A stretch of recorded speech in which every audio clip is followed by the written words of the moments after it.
good afternoon, ghouls and goblins. Yes, ghouls and ghosts and goblins and all that good stuff. On this weekend of Halloween, we got that coming up on Tuesday. Always an exciting day. I'm riding solo today. Greg is out and about. He should be back next week for our Crown Jewel prediction show. We're just going to do a Crown Jewel prediction show next week because that kicks off at 1 o'clock. So we'll probably go earlier in the day to kind of give you the predictions for that. And then we'll get caught up as the weeks go on in AEW and all that good stuff, NXT and the like. So, first things first, my name is Stephen A. 1181. Glad to be here, ready to talk up all the news and notes. Let's just get right into it. We got some, fun stuff Halloween happening tonight. So get you in, get you out, all that good stuff. So WrestleVotes was told that WWE Creative has gone back and forth a while now on a War Games match. At first, they wanted to keep that idea on Raw, but that's no longer the case. So what I'm envisioning is it's going to be Raw versus SmackDown in a War Games match. I would love NXT. I've been preaching this to the high hills.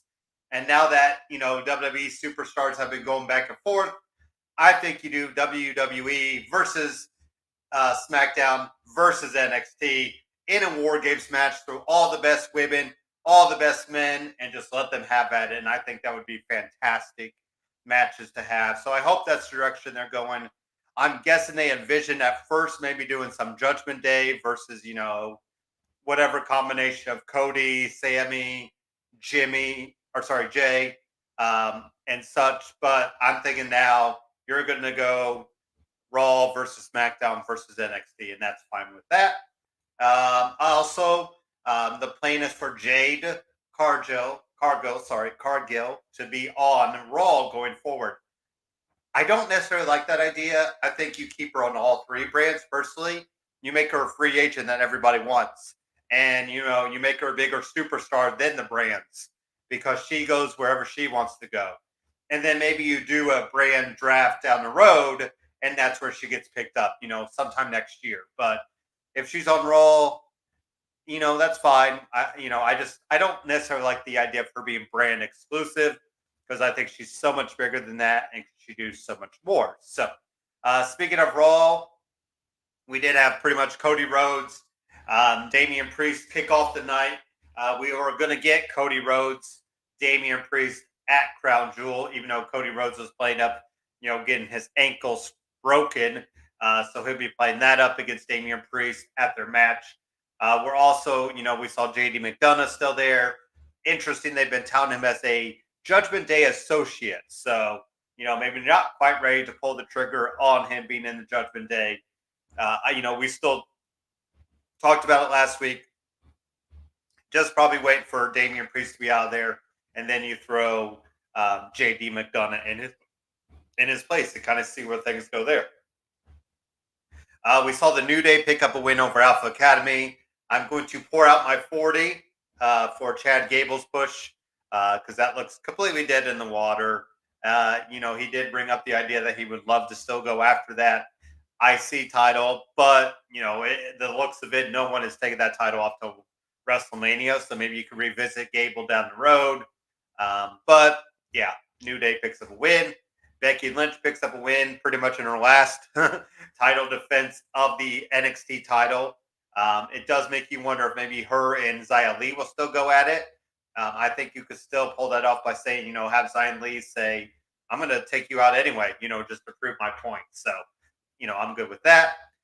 Big old brawl between all the women in the Crown Jewel match, the Fatal 5-Way. Rhea Ripley was standing to the outside, kind of egging it on. Then she gets involved, and there we go. We're off and running. Nia Jax kind of stands strong. Raquel stands strong, which means they're probably not going to win. I still think it's going to be Rhea holding it out for a little bit longer. So, Giovanna Vinci, man, Giovanni just never can pick up a win. It feels like if there's definitely a weak link in Imperium, it's him. And I don't know. I think he's got a little bit better look than Ludwig Kaiser, and I think he moves better in the ring and does better. But obviously, WWE is using him as the foil for Imperium, and wouldn't be surprised if he's gone sooner rather than later. But We're still waiting on DIY versus Imperium, which I just want to get to that. We need DIY pick up, getting together, being on TV, and seeing where they can go. So, how about this interesting pairing of possibly Logan Paul and Dominic Mysterio? Oh man, I just I look at that and I think, oh god, that would be horrible. But then I also think in my other brain that, oh my god, that would be ridiculously bad. It'd be so good, it'd be bad. So, if they somehow paired up Logan Paul and Dominic Mysterio, I mean, oh my goodness, the heat on that would be ridiculous. So, we did get Logan Paul asking Samantha Irwin to be in the ring, and then he insults her, which of course brings out Ricochet. Maybe we get Ricochet and Rey Mysterio in the tag team match against Logan Paul and Dom. Just kind of play that up. Tag team champions of the women's side picked up a win. The big story there was Nikki Cross just doing this gaze look in her eye. I just never understand what they're doing with Nikki Cross when she does these weird things. First it was the Candice LeRae stuff that never went anywhere. I think they teamed up once and it didn't work, but I'm just surprised she still has a job. I know that sounds horrible. I'm not wishing her for it to be out of a job. I'm just surprised that she still has a position in WWE because I'm not sure what it is. So, Drew McIntyre picked up a big win. Drew had some good shots at Sami, saying, he's never won the big one and he might not ever win the big one. And that's always a good foil for, maybe if Sami is able to pull off that big win. I don't think it happens, but, it's still out there. So, Bronson Reed picked up a win, of course, over Akira Tozawa. And then Damian Priest picked up a big win over Jey Uso. Judgment Day comes out there, and you had Cody Rhodes hobbling along, get along, kid, trying to save the day with the chairs. So we're off and running for Damian Priest and Cody Rhodes there at Crown Jewel. Next up, we had quite the title changes in NXT this week for Halloween Havoc. Really good episode. You saw Roxanne Perez defeat Kiana James. And Kiana James, man, she ate something on the head because she had a big old goose egg forming there. But Roxanne Perez continues to impress, continues to show another side. But, you got to be impressed with Kiana James holding her up as well. Staying in there, even with, like I said, just a huge knot on her head. So, Lexus King, I think it's safe to say he's already being built up better than he was in AEW. Gets to cut the good promos about his, taking his father's name away from him and, looking pretty solid in the ring. So he's got I think HBK is very high on him. And, I remember, DX working with the Hart Foundation when Brian Pillman was in there. So I'm sure DX, Triple H and Shawn Michaels have a high respect for Brian Pillman and what he can do. So I think they're going to do the best by his son. So I really see good things. We also picked up a couple wins for Ariana Grace and Lola Vice. Blair Davenport picked up a good win in the Lights Out match. But let's talk about Chase U finally picking up the huge win. He makes it wonder, now that the JCJ and Thea Hale are going after tag team titles, do we get a title switch? If I'm playing those cards, I might do it. And you let Chase U, kind of be this ragtag, sorry, that was the word I'm looking for, of, JC Jane be the odd woman out and, her trying to pull Thea Hale, but then you have Chase U, you have Duke Hudson not really sure where he stands, probably, and you have Andre trying to hold it together. So almost like a de facto way, back when they were just kind of mismatched pieces, but man, people got over it. I think if you put the tag team titles on the women there, Thea Hale and JC Jane, I think, we really get some interesting storylines moving forward with Chase U. And then you could also use them on Raw and SmackDown from time to time. So, and then Lyra Valkyria.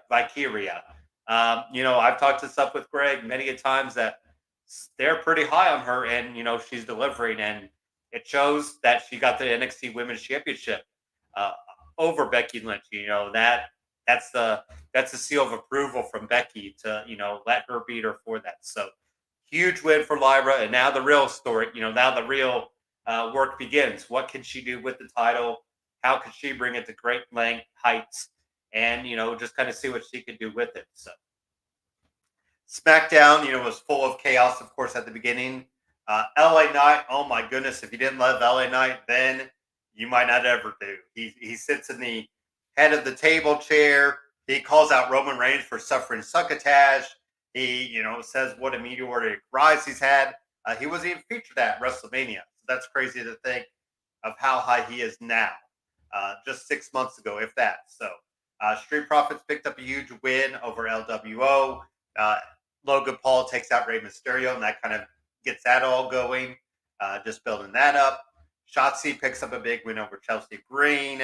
And then Paul Heyman, kind of sets a trap for John Cena to get taken out by Solo, which makes you wonder, does John Cena finally get off that offer 2,000 days since he's won a one-on-one match? So I'm guessing he gets that off his back there at Crown Jewel. So, but I'm guessing Solo still wins the war, as they would say. So, Dragon Lee got Cedric Alexander out of the catering for a bit, and Cedric Alexander got to get a good match with Dragon Lee. He continues to impress. Bianca Belair, she came back with a vengeance. She kept using that word, so now she gets to fight Bayley on Friday night, and then Saturday she'll get Io Sky in the women's championship match. So that should be interesting. Kind of see, do they pull the trigger on Bianca getting that title right back? And LA Knight did defeat Jimmy Uso, and he also hit Reigns. I mean, Roman is doing all he can to help, to get LA Knight to that next level. And that's awesome to hear and awesome to see. That's what a champion should do. That's what Roman should do in his place. I think we all see what's coming as far as, Roman wins, LOL, and all that good stuff. But, LA Knight being at a next step is the bigger story, and that's what we need to do. So let's also do a quick kind of break for Elite Performance to get them some love. Then we'll get into some AEW news and get an AEW talk, and then see what our last call is all about.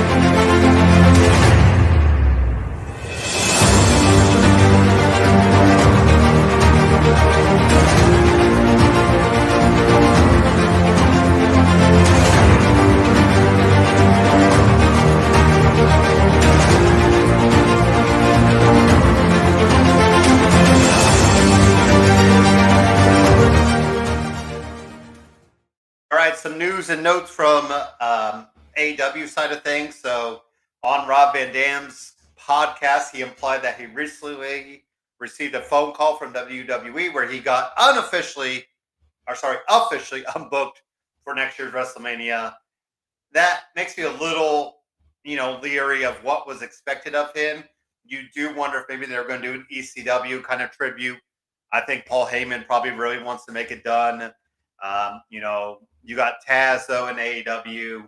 You have Rob Van Dam there. You just wonder what kind of, who could you get since you're not going to get Rob Van Dam now. But who knows? Things could change. You got Ric Flair in AEW now, so who's to say where things can go? But I would love to see ECW get some love in WWE that weekend. Paul Heyman going in, I think, would be huge. For ECW, the brand. It's just too bad. We already got Rob Van Dam in there, but we could get some ECW love at WrestleMania. So we shall see what that means. Some results. We did that last week, so we don't need that. Some Dynamite talk. So this was, quite the episode of Dynamite. A lot of, kind of just stuff building for Full Gear. A lot with MJF and Juice Robinson, obviously, get time given there. I personally wanted Juice Robinson to pick up the win just because, MJF probably doesn't need this ring anymore. He's got the AEW title, world title, so, why else he needs this?